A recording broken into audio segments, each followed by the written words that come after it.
экрандан алыстабай туруңуздар. Үй алам деген достор болсо, туугандар болсо, видеону бөлүшүп, лайктан басып колдоп кетиңиздер. Бул жагы рекламный пауза болсун менин баракчамда. Андыктан бардыгыңыздарга сунуштайм, эң сонун район, эң мощный. Оштун эң алдыңкы үйлөрү бул. Утеплениени караңыздар. Мына базалит деген материалды куруучулар билет. Бул өтө кымбат материал.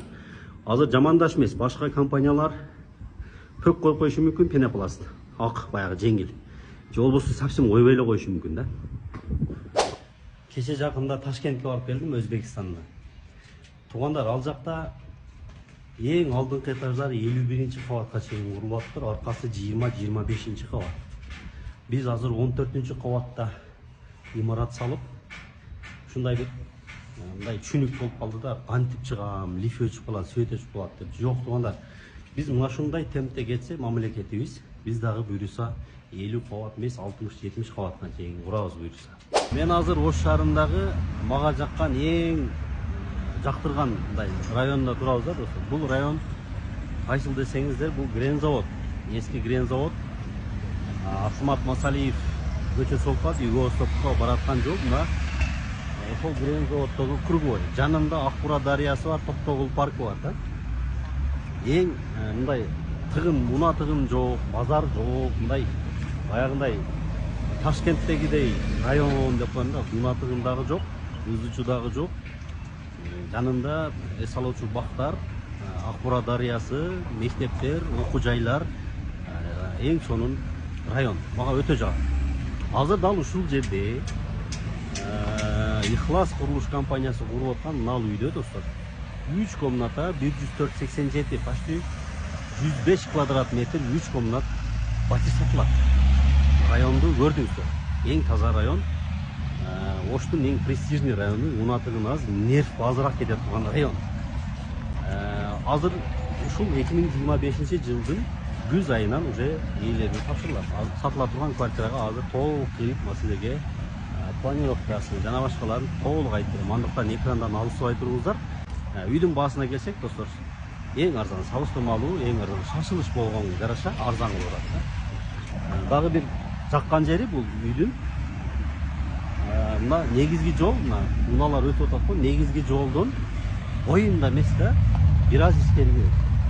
200 метр, 300 метр ичкери кирет. Бул балдарыңыз үчүн дагы коопсуз болот. Өзүңүздөрдүн мына унааңыздар болобу, өзүңүздөр үчүн дагы мындай негизги жолдон бир аз алысыраак сонун. Анан тартып атканымдын себеби бул компания дагы өтө ишеничтүү. Азыркы күнгө чейин бүгүн деле иштеп атат. Бүгүн деле Ош десем мындай болуп калышы мүмкүн. Кыргызстан боюнча эле дагы деле курулуш боюнча, элитка үйлөр боюнча сапат жагынан лидерликти дагы деле алдыра элек компания.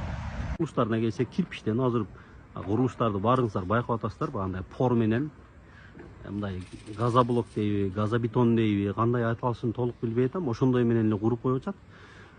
Бул кирпич менен туугандар. Кирпич менен үйдү жакшы бааланат, билесиздер. Анан сапаты дагы мыкты болот. Достор, Ихлас компаниясын мен неге мактайм? Мактай тургандай курат. Ошто дагы, Бишкектеги үйлөрү жашап аткандар болсо билет. Ошто дагы билет, ошон үчүн бул жерде квартиралар именно Ихлас курган квартиралар калган эмес. Себеп дегенде мындай уят кылбай турган, сапаттуу гана кура турган компания. Туугандар, бир эле мына жөнөкөй эле мисал, мына жер азыр эч жерге тиешеси жок, мына жөн эле мына подъезден чыккандагы эле жер. Утеплениени караңыздар. Мына базалит деген материалды куруучулар билет. Бул өтө кымбат материал. Азыр жамандаш эмес, башка компаниялар пөк коюп коюшу мүмкүн, пенопласт. Ак, баягы жеңил. Же болбосо совсем койбой эле коюшу мүмкүн да. Мына ушул жерге эле маани бериңиздер. Бул утепление.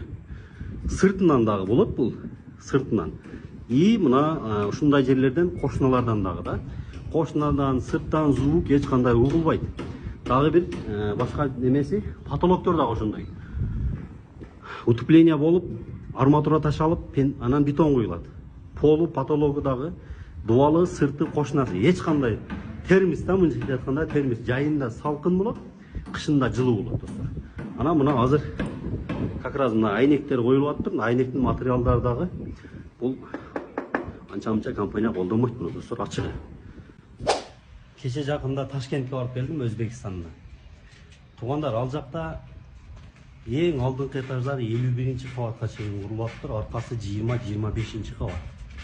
Биз азыр 14-ci кабатта имарат салып, ушундай бир мындай түшүнүк болуп калды да, кантип чыгам, лифт өчүп калат, сөйт өчүп калат деп. Жок тугандар. Биз мына ушундай темпте кетсе, мамлекетибиз биз дагы буйруса 50 кабат эмес, 60-70 кабатка чейин курабыз буйруса. Ушул темпте кетсек. Андыктан бул үй 14-ci кабат экен деп, биздер мына айрыкча Ошто ушундай ылдыйкы кабатка качкандар бар да. Жок тугандар.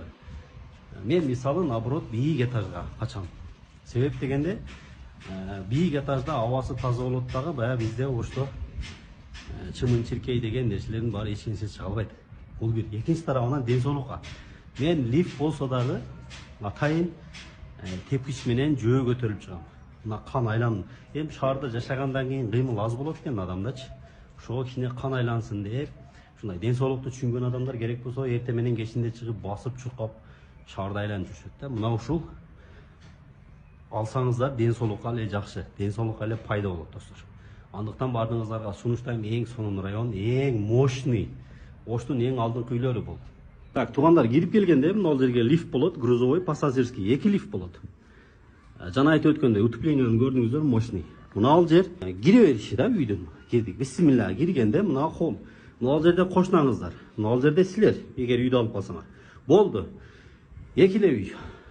Мына силер бар, кошнаңар бар. Сантехника иштери тартылыптыр, көрдүңүздөр. Мына суулардын счетчиктерине мер коюлуптур. Эшиги коюлган болсо, үй ремонтко даяр экен достор. Монтаждар бүткөн, шубактар бүткөн. Азыр мына ал жерге сухой стяжка дейт, ошону даярдап атабыз дейт. Айнекте көрүңүздөр, айнекти. Мына ушул жер конок бөлмөсү. Конок бөлмөсү болуп калат. Видти карагыла, Сулайман тоо, мощный вид да. Конокторуңарга. Мына аралыктагы баягы өзүнчө бир дизайн кылсаңыздар болот. Сүрмө эшик кылып койсоңуздар. Мына эки жак. Мына бирөөсүнү ашкана кылып коюп, бирөөсүн мына конок бөлмө кылып койсоңуздар. Айнектери дагы кенен-кенен, мына чоң Сулайман тоого болгон көрүнүш. Токтогул парк. Көрдүңүздөр, суну. Ушул үй 104-87. Потолоктун бийиктигин дагы караңыздар. Баягындай. Азыр биз жашап аткан эски үйлөрдө эмес мындай. Бийик сонун. Эгерде дизайнерский ремонт кылсаңыздар, мощный квартира боло турган түрү бар да бунун. Мынау дагы бир бөлмө. Мынау санузел экен. Көрдүңүздөрбү? Жок, санузел эмес. Бул гардероб экен, тугандар, гардероб. Гардероб эле өзүнчө бир комната. Бул жерге өзүнчө студия кылып, китеп окуй турган кылып, компьютерчик кылып иш кыла турган комната кылып койсо экен. Мына ал жерди ашкана кылып койсоңуздар, мисалга, лоджиясы карагыла, где-то 3,5-4 чарчы метр. Вид шаарга болгон вид, жинди вид.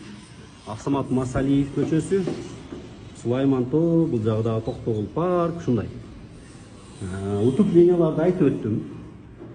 Сапат жагын айтып өттүм. Российский металларды колдонот, булар арматураларда полностью. Бул жагы гардеробку. Киргенде сол тарабында мына санузел. Общий санузел мына экен.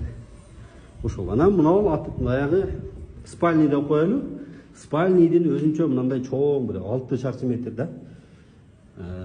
Ванна душту коюп, мощный кылып аласыздар. Жатакана кылыпчы. Мына балконду караңыздар, айнек коюлган. Бул жактын видин караңыздар эми. Бул жак види Акбура дарыя мына. Мына жакта тоолор бар эле, тоолорду булуттар тосуп кичине болуп калыптыр. Вид сонун да, Фрунзенский тарап болуп калат. Мына ал жак Г блоктун эң жогорку кабаты. Технический кабат, 15-ci кабат. Болот. Ошол 15-ci кабатты кыштарын коюп атышат. Ошол тугандар, жалпысынан 104-87 чарчы метр. Планировкасын көрдүңүздөр, аябай сонун, мындай жашоого ыңгайлуу. 14-ci кабат, 15-ci кабаттагы бар, технический даже. Ушул үй сатылат. Телефон номери 0774 59 06 08, WhatsApp-ын жазып бересиздер. Ana şunda ile kaytalı ötüp koyayım nomeri 0774 59 06 08. Ошол. Жазыңыздар. Буюрса мына күздөн баштап ремонтко алып мына жерде сонун мощный кылып үй кылып алсаңыздар болот мына. Өзү дагы берекелүү райондо, сонун тынч утеплениялар көрдүңүздөр. Ошол.